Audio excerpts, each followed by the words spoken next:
take that risk. As like I said, Ryan Burton, first driver to come into pit road. All right. Apparently we're live on YouTube. Up front in second place, he falls So we're going to see how this looks and sounds, so I don't have to do it on my Twitch, which is kind of messed up. That's okay, because nobody cares. We really do, and we'll see how Ryan Burton navigates this. This is crucial for the undercut strategy that Ryan Burton's playing. He's not worried about because nobody here He's about 8 seconds behind him. Knows I exist. For allowing Burton to get into that battle with him. But I will say Bird is thinking about Norris, Crawford, and Jump, and possibly with Mark Whitley for the race. See how this sounds without the car. Early stop strategy looks like maybe is that Danny Cochran? That's Mark Whitley. Mark Whitley. So another taker here. I'm not surprised to see Whitley doing this. He can get a little bit of an undercut here on these drivers two up ahead of him because again, 3 seconds of fall off here we're seeing from some of these drivers. That is a ton of time to be gained. Every lap you stay out longer than him. All right, let's do some laps. 4 seconds a lap to Mark Whitley. So we'll see how it works out. But see how all this looks and sounds. I think this is a great decision by Mark Whitley coming to pit road. As you're seeing the teammates driving around one another. There's a pretty good delay. These two made it to the final four. Test, audio test. Test 1, 2, test 1, 2. We are doing a burnout. Outside. They're outside. Crawford. Norris, though, putting in a different mindset. This is just an AI race. Don't worry too much. Not that you were worried before. We are racing here this week, though. Oh, shit. Killed the computer. That's good, though. You gotta test the highs and lows of the sounds, so. I mean, to miss a race and still be in the battle. This is just an AI race. Right now, get busy getting 38. You're gonna hear some echo, I apologize. Right before the halfway point, not too surprised to see this.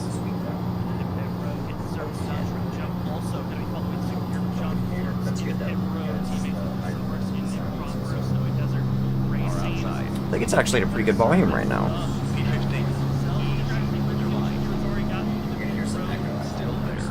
You can hear me over everything clearly, but I'm not too loud. I feel like you can hear enough of the broadcast. 23 seconds back, Sam. You can hear my car. You're seeing the other drivers hit pit road and come out. A decent bit behind. So if Rush doesn't push down his head, if he stays out, he's going to have about a 10-second gap. That's going to be tough to hold that. Maybe turn the broadcast up just a little bit. See how that goes. Other drivers deeper in the field going into pit road. Going to be Canones as well as Mark Morales, Tyler Dangler, getting service done for them. Still waiting for Cody Reed, Joshua Canada, Logan Brady, Anthony Gaudio, Mason Cassidy. I'm listening for the broadcast volume to go up. If they decide to make their stops, other drivers, Eric Stamp, Ryan Ferraro, and Sega, next to come into pit road. Danny Cochran making this pit stop. He's hoping to get into victory lane. Zach comes into the night 18th in points. And with some of the struggles in the black race points season, two needs a solid day. Cody Reed makes the pass and wants the pull out.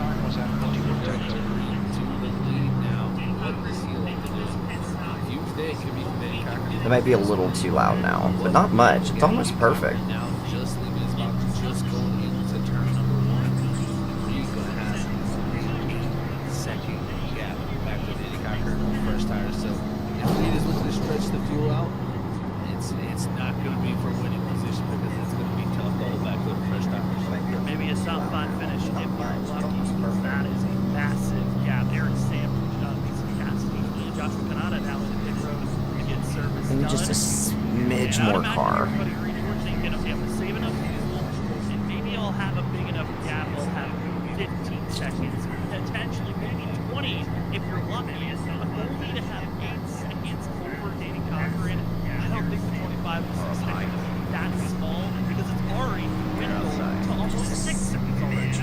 That's demoralizing, Sam, for sure. I know Reed probably didn't think that, man, stretch this fuel out with a good, decent pace. I should be able to be in good position here for this thing. But Cochran's pace is just so fast that it doesn't. I think that was the volume decrease right there. He's got a 14-second gap back to what would be the second place if it all cycles through.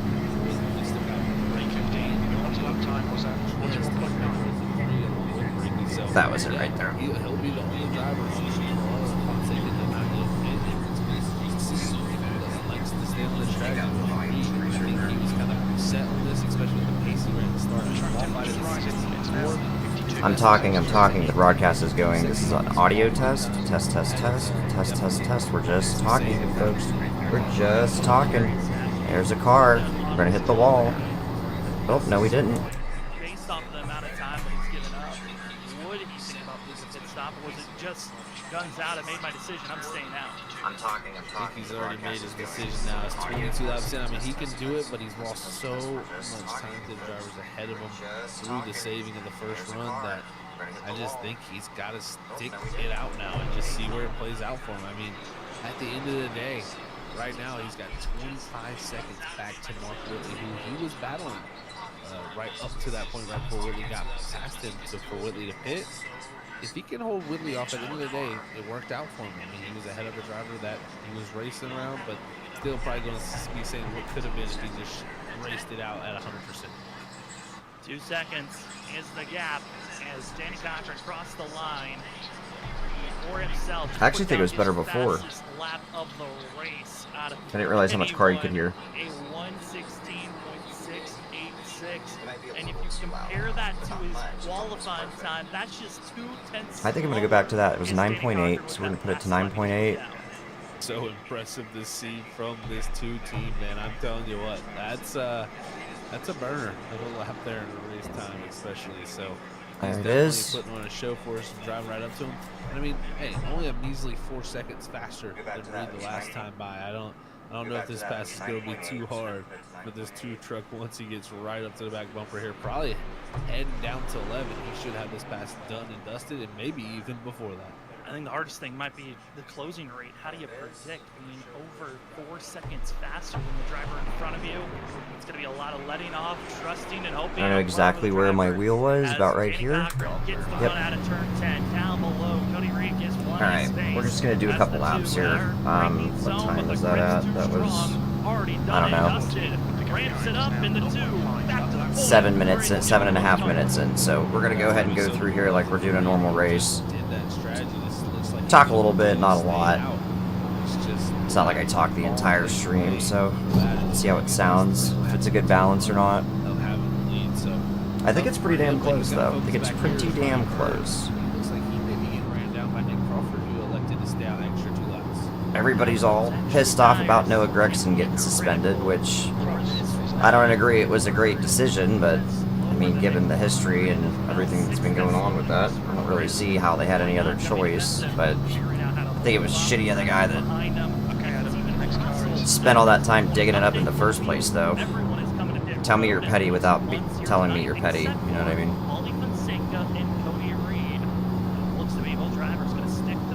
Alright, let's try to make some moves on these AI cars, now that we fell way back here.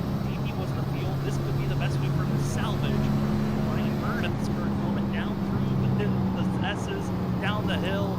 It looks to be Nick Crawford still closing in on the gap. Still there. Crawford definitely closing this gap down here, Sam. The AI difficulty is going from about 80, 90% to 120%, so it's a pretty good spread.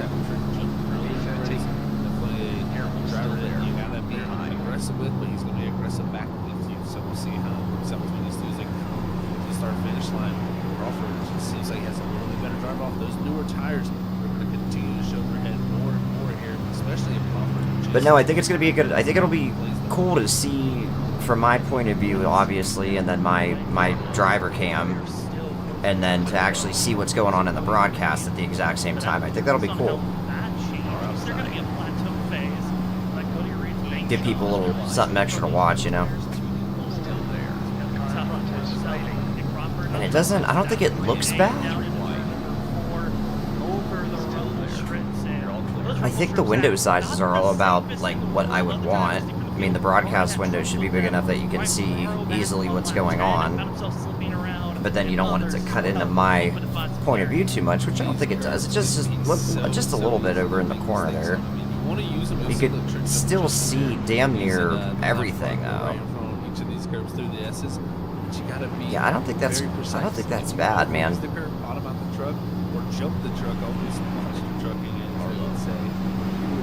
You can see everything important. You can see if there's a car there to my right. You can see the traffic ahead of me. You can even see a little bit of this. Like, let me see where that car is. So you can, yeah, see. By the time the car goes out of sight for you, it's pretty much out of sight for me above my line of sight from the roof of the car. So. For a top 10 finish. Thank you, ladies and gentlemen, for joining with us. We are going to take our one commercial break of the race. Sending it down to the bottom. We're going to lose all our momentum. Race number 8's been a good one so far. Trying to get back to the high side as fast as we can without hitting the wall or breaking loose. Wine Valley Showdown here at Sonoma Valley. Welcome to the end of the race. We'll be back right after this.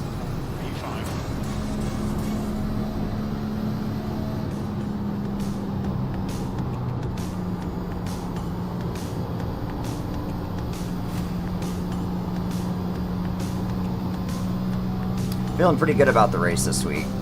I feel like we've got a good balance of speed and tire conservation. Still there. Clear high. It's just going to depend how the flow of the race goes, though. It's probably going to come down to fuel strategy, like pretty much every race this season's come down to because of the way they have the stages set up. So.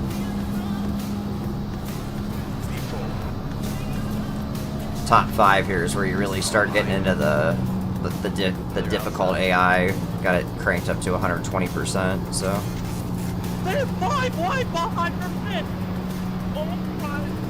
that's the one thing iRacing I think could work on a little bit as far as their non-online gameplay goes. Is their AI difficulty is very sporadic. Like 80% at one track can be unbeatable, and then at another track like here you gotta like 120% I think is as high as will let me turn it up. And they just completely demolish one another. So I wish that was a little more consistent from track to track, but that's alright. Somehow drove it into the corner to wreck it. I really want to get down to the bottom better. Probably wore out my tires though because I wasn't paying attention to that first 8 or 9 laps. Oh no, the 4 demolishes. Plus it's hot, it's a clear day. Track's completely in sunlight. Car outside. 3 wide. Definitely feel better through 3 and 4 right now than I do through 1 and 2. Clear low. Car outside. As far as getting my car to where I want it to be. Still there. Easy. Hold your line. You know. Narrow around.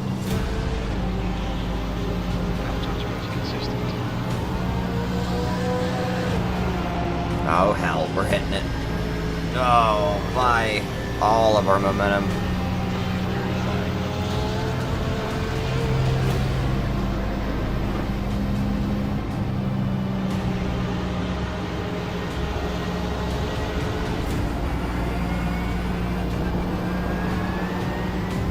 Wall.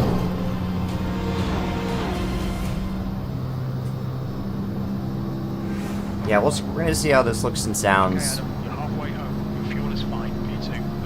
See if people like it or not. I think it's a good idea, so it's just gonna be a matter of if it's implemented well or not. If it adds anything of real value to it, I think it will. Just gonna have to do it just perfect though. Nick Crawford and Christopher Norris. Let's find out.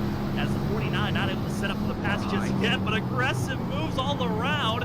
As Cody Reed holding off Ryan Bird, helping out his teammates, but it's Nick Crawford going around. Pass for the lead. Oh, bad traction on the exit. And when you get up on Once these guys' tires start to wear, they just fall off the cliff though. the simple mistake is Bird being aggressive here, trying knows he needs to get around Reed. He has a bunch of hungry drivers right behind him, and Reed here just trying to load for everything he has. Cody Reed might not have the strategy to win the race, but right now could have the strategy to help his teammate advance in second place. Christopher Norris.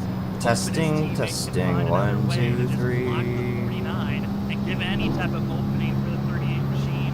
Runs in 4. And welcome back, ladies and gentlemen, once again. You're on Freaky Pass Broadcast and watching the ISRC Lyra production. Alright, I think that's enough of that. I'm gonna go ahead and watch it back, see how it looks. First, I'm gonna hit the shit out of this. No, I'm not. I missed it. Drivers decided to stay out on the track and not situation. All right, This that's one way to do 25 it. is trying something that